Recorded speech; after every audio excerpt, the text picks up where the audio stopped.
Hi, Alan Stratton from Woodturners. Well, in case you don't look at your calendar very much, the Ornament Challenge entry time is coming up quickly in November. We haven't formally announced it yet, but yes, it is coming. So if you like to plan ahead, time to start thinking about at least your ornament that you'll submit for this year's Ornament Challenge at ornamentchallenge.com. Rules will be pretty much the same as last year. If you want inspiration, go to past years and look at it. For now, let's focus on making an ornament that would be suitable for the challenge. Again, any craft, any style, any media, whatever you please. In this case, I'm going to use some laminated birch that is colored for the dress and the bodice, and then some plain cherry for the head and feet. And to me, this resembles a dancer, a ballerina dancer. Maybe it comes to your mind something else, but that's what it is for me. So let's turn this ballerina dancer. Many people submitting an ornament to the Ornament Challenge report that an ornament is a great way to use up small but precious scrap wood. I am no different. I found two different pieces of colored laminated wood. I envision a ballerina dancer with a full flowing dress from the reddish veneer, a bodice from the bluish veneer, and cherry wood will make up the head and legs. The veneer wood will be cross-grained like a bowl. For this ornament, anything can be used for the dress. For now, I need only squares. I prefer to find centers by marking where the diagonals cross. And since this wood is extremely hard, I cut the corners off before mounting to the lathe. To get started, the reddish piece is pressed against the closed chuck jaws while I round it and cut a tenon in wood that will be wasted off later.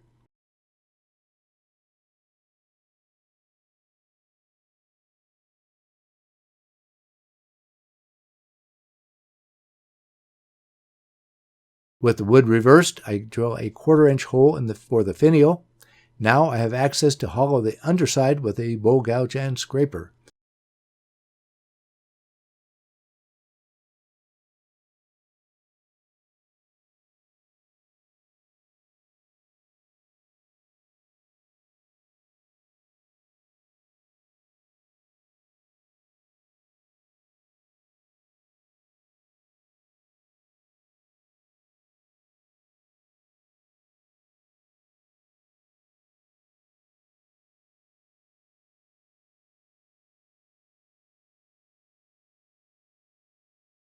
Then sand, since I have easy access now. To be able to profile the top side, I'm cutting a mortise in the underside.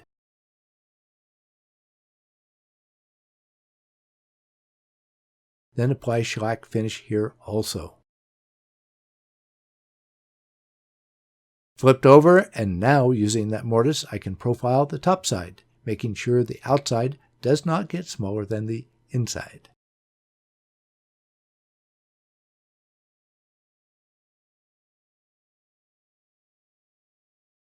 After sanding, apply shellac here also. Shellac rubs out nicely at a high-speed buff. Next square is for the bodice. This is mounted to a faceplate with double-stick tape. However, the limited surface is not sufficient to hold it.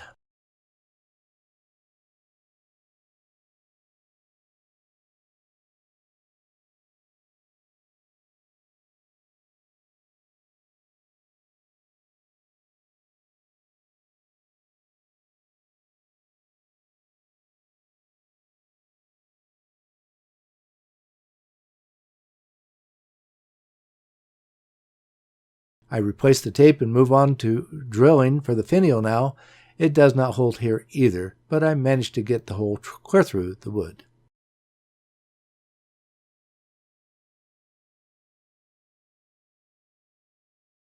In desperation, I retrieve a split pen mandrel to hold the wood for the final shaping, sanding, and finishing. The cherry is mounted between centers. I mark off enough for the head and a long tenon. While I'm at it, I cut another tenon on the opposite end before parting off the head section.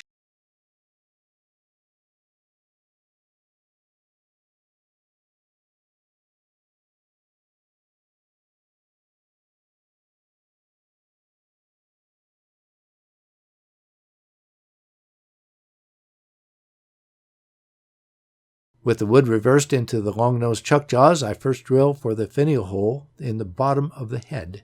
This hole does not go completely through the head, but then switch to a 1/16 inch bit for the rest of the way.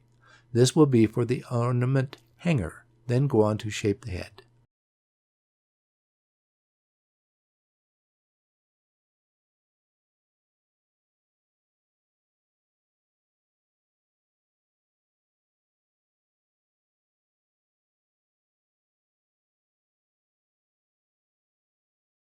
After sanding, part off the head from the tenon. The head is so small that I can clean it up with a sanding pad mounted on the lathe.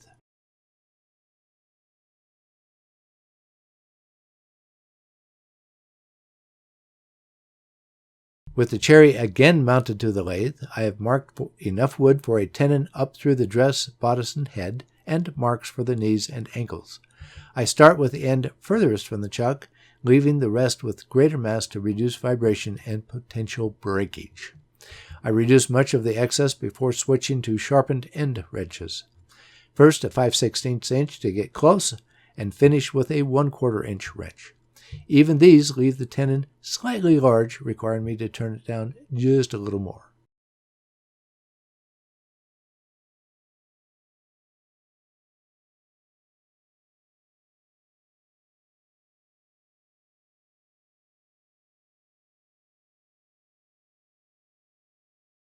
Moving upstream, I shape the hip section with my skew and rough some more round around the lower leg.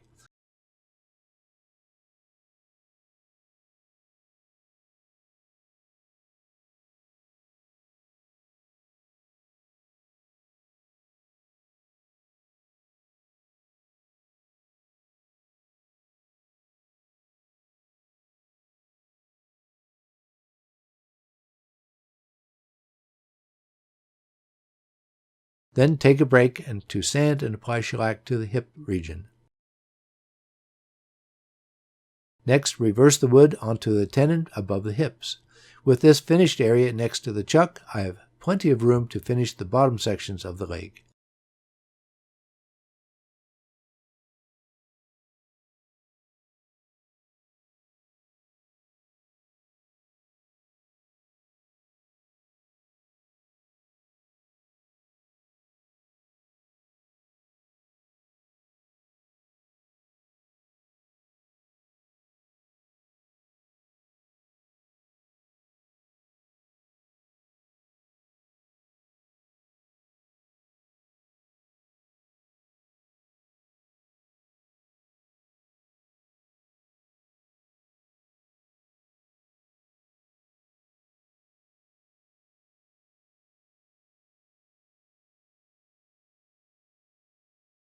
Then sand and finish here also. As an alternative to hardware store hooks, I prefer to use a few inches of craft wire and wrap my own. A drill bit provides a mandrel. The wire is looped around the mandrel with ends held in locking pliers, and twist the wire to a pleasing wrap. After trimming the excess wire, use CA glue to attach the ornament.